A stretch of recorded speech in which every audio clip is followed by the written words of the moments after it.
Unfortunately, our Republican colleagues refused to do what they should have done.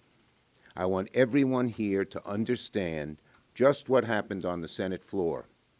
Senate Republicans just shoved the American people off the side of a cliff with no parachute and with an anchor tied to their feet. Republicans just blocked the Democrats' bill for a clean, simple extension of the ACA tax credits, the last chance they had to ensure people's premiums do not skyrocket in the coming months. Democrats did the work, but now Republicans chose the consequences. Now Republicans have all but guaranteed that tens of millions of people will see their premiums double or triple or more next year. Republicans now own America's health care crisis. Democrats tried all year to stop this health care crisis.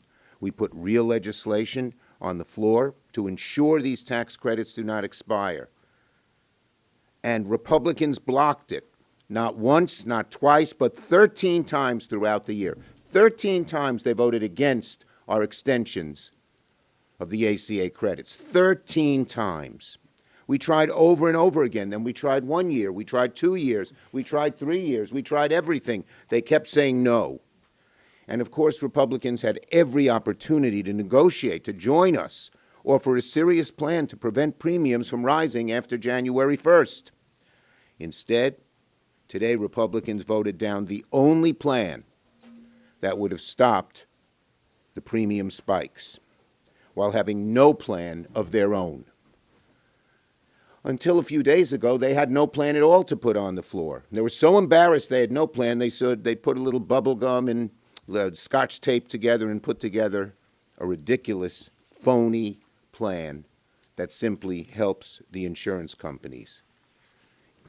It was a list of right-wing wish list. More junk insurance, fewer protections, restrictions on women's health care. Their plan, their junk insurance plan, it's called a junk insurance plan, has been ridiculed over and over and over again. And it couldn't even pass the Republican Senate. Today, actually, our proposal got more votes than theirs. Our vote actually had a majority. Theirs did not. Our vote had a majority and was bipartisan, and theirs was not. After today's vote, the American health care crisis is now 100% on Republican shoulders. On January 1st, premiums are going to go up. All of us have had people crying in front of us, in our arms, saying, what are they going to do when they've cut off the money that pays for my daughter's cancer treatment? What am I going to do? They've told me that my dad or mom is going to be kicked out of their nursing home, which is going to close. What am I going to do when I have to change doctors who I've worked with for years on curing a disease that my spouse has? Well, coverage got a lot harder to afford, and families are facing a lot of impossible, horrible choices. And Republicans owned every bit of it because of the way they voted today. Shameful. Shame on them. They all so many of them seem to be in a bubble. We know Trump's in a bubble when he calls affordability a hoax. And he says he doesn't want to do anything to help people with health care. They're in a bubble too. The suffering of people is going to be enormous and heart-wrenching. How can Republicans look themselves in the mirror knowing they have to go back home and tell people over the holidays, I voted to send your premiums up, Republicans are going to say. They're going to say they voted. Are they going to tell their constituents they voted to double their monthly premiums?